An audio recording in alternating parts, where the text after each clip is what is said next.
This is the biggest wiener I ever seen.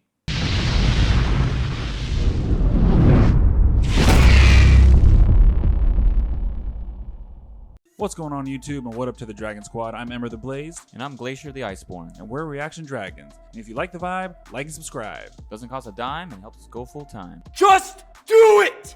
Thanks so much for the support, guys. Now what's on the menu for today, Glacier? We're back at you with another Love, Death, and Robots reaction, Volume 2, the final episode, The Drowned Giant. The Drowned Giant. And yep, we're here at the final episode of Volume 2, Love, Death, and Robots. Thoroughly enjoyed this season. I would say there's at least 3, probably 4 episodes I would consider like masterpieces of animation. And yeah, I mean, even though this is a shorter season than Volume 1, it definitely got me psyched for what to expect in Volume 3. Because I feel like each time, I mean, I can't really say they're improving the budget since these are all independent animators. But I would guess if they just get these animators and the studio themselves gives them the budget to animate, then yeah, I would imagine that the budget's going to get bigger with each volume. But I mean, I don't really see you can get better than some of these like masterpieces of animation. You can just as long as you keep that same quality, that's all I really care about.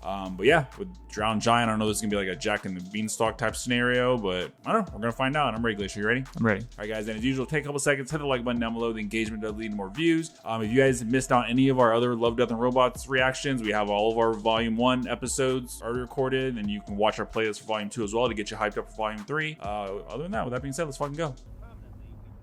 Oh, this is more like a photorealistic animation, it seems. Damn. Being scientists, my colleagues and I, of course, discounted the first reports as exaggerations or a trick of the light. Come on then, Steve. Oh shit, it's a literal giant. And he's naked as fuck. Damn, put some pants on him. Oh, so it's kind of like a Gulliver's Travel type of scenario. Vast proportions of his features made it impossible to assess the age of the giant. God, he's dead though. Practically modeled mouth and nose suggest he had been a young man of discreet and modest temper. Holy shit, bro, the animation. Yep. But I wonder if he's normal size and they're just like really small.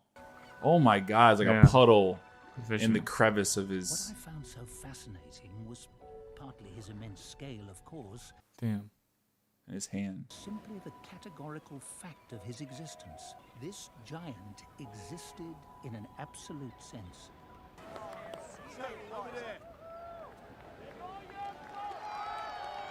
I feel like it's only a matter of time before they show his giant wanker. Like, this is the biggest wiener I ever seen. Uh-oh. Don't get too close. What if he's alive? Bro, look at like the footprints. Like little indentures in the skin. Step on his eyeball. Oh, they're going right to his junk. Oh no. I mean, this is probably how people would react. Like, yeah, this is awesome. Damn, standing on his nose. Damn. I guess he's gonna sit there and rot. Fuck. He was merely asleep and could, at any moment, clap his heels together and crush the minuscule replicas of himself that swarmed around him. Shit, look at the time lapse. The animation's amazing. Yeah. But as time passed, the magical spell cast by the giant began to dissipate. Damn. Like, okay, we're over it. 3 days passed before my next visit to the beach. Imagine how bad that thing would smell once it starts decomposing. Yeah.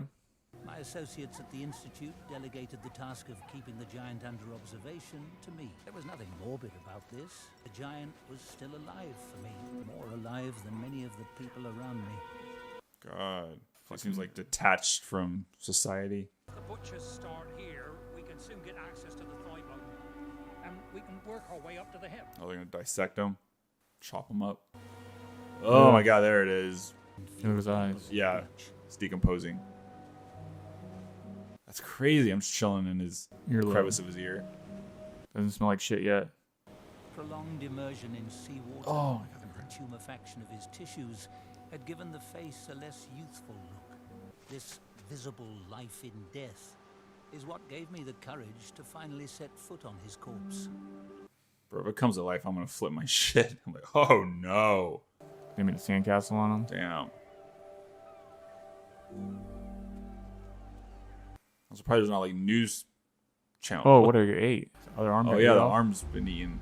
This new perspective made me more aware of the last physical agonies of the giant. In the end, his face had been transformed into a mask of exhaustion and helplessness in that same twisting whirlpool for which all our finite lives are destined. It looks like an ocean. Yeah. Looks like cigarette butts in his like crevice of his eyelids. Oh shit, I just noticed that. Yeah, graffiti. Look, proof. The Pray for us. amputation was but the first of a series of depredations.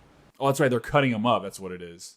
Duh. Despite his immense size, these insults to the giant's body made him appear more human to me. Damn. Yeah. When I visited the beach the following day, I found, almost with relief, that the head had been removed. Oh shit. Damn. The ocean's That's why the red, sharks haven't got them yet. right? What are they using? Are they cutting that body up to like, eat it, or like for experiments, or? Yeah. It probably smells awful. That almost reminds me of the movie Ted. Like, eventually people don't give a fuck after a while. We're talking teddy bear, giant, like, eh. Yeah, people just get used to every situation. They're just like, eh. Various pieces of the body began to reappear around town. Oh shit. What is that? It's some kind of bone. I still want to know where he fucking came from. Of those remains were bones. Yeah. These mighty yet disembodied fragments seemed to better convey the essence of the giant's magnificence. Yeah. Damn.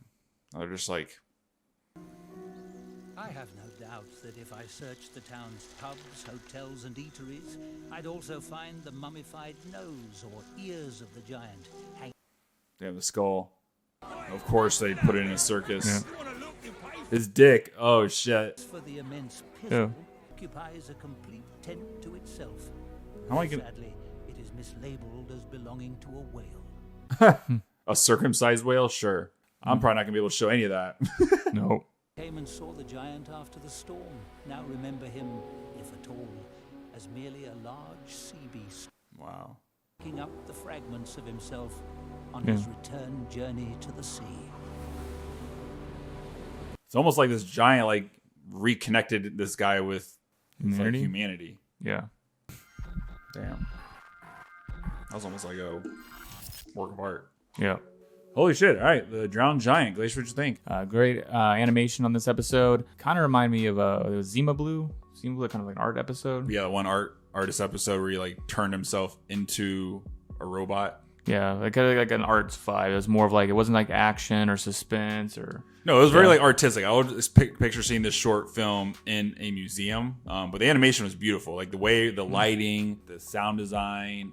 And I feel like with this, it was almost like the guy that's narrating had like an attachment from humanity, like the human condition and like the human experience. And by seeing this giant human wash up the shore, because it takes the essence of a human, especially in death, and it like amplifies it because he's like literally 100 times the size of a normal human. Yep. But it's just crazy. I don't know if it's like commentary that like even something as big as that happening is it's this big hype, but then over time everybody just kind of gets over it. Like the glamour of it and like the novelty of it wears off no matter what it is, really. Yep. That reminded me, like I said, I made a reference to Ted where they're talking about the talking teddy bear adventure. Everyone's like, oh, stop giving a fuck. Yeah, exactly. People are just used to it. And I mean, that's the case because it's like, I think I compare this to like people that live in paradises, like, you know, someone that lives in Greece or lives in Hawaii, and you go there for the first time, you're in, oh my God, this is so amazing, this paradise. But to them, if they've been living there their whole life, they probably like, it's all worn up. To them, it's just like a normal town. Like, it's not a big deal. And you kind of like take it for granted when you're like exposed to it all the time. Yep, exactly. So, but I feel like with this, I mean, it's crazy because like you see little by little, the body decomposes and the people are start like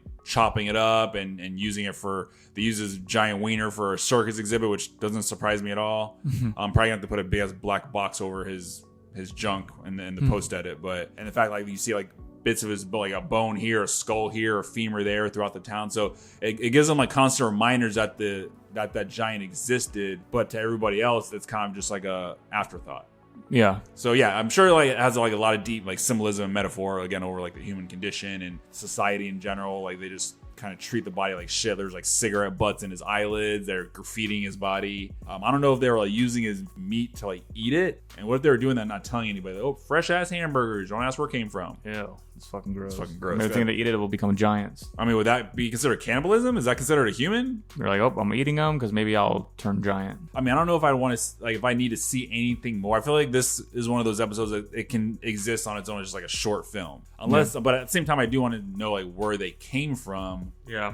Or if it's just him, or does he? Obviously, if it's like human, he was produced. So is there a mom and a dad? And also, what if it like Or maybe he's not produced, but I'm just saying all the human features. What if it's just perception? Again, what if the giant is actually normal size and the people in that town are actually small and they don't realize it? Yep. So there's that whole side of it. But yeah, it definitely, evokes some emotions and asks a lot of questions. But I guess that's the whole point of art, is to do that. And yeah, I mean, that was a great ending episode to Volume 2. And like I said, animation was incredible. Final thoughts, Keisha? Yeah, final thoughts. Love the animation of this episode. As far as the overall volume, I still think Volume 1 is my favorite between both volumes. I look forward to Volume 3, Dragon Certified.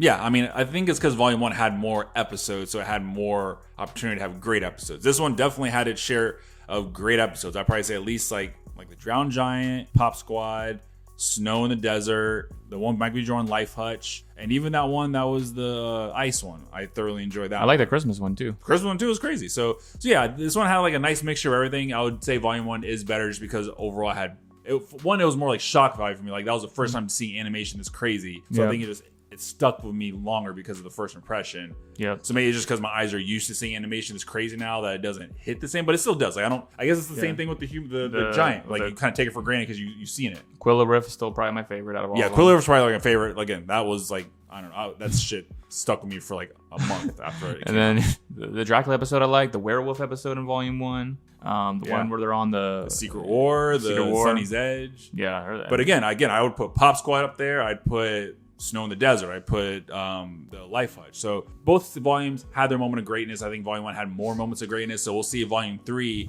can kind of tie together and just have like greatness throughout, where it's just like the whole volume's a masterpiece. Only time will tell. But we'll get to it in probably a week's time. But I love the show. Dragon Certified, fucking hit it.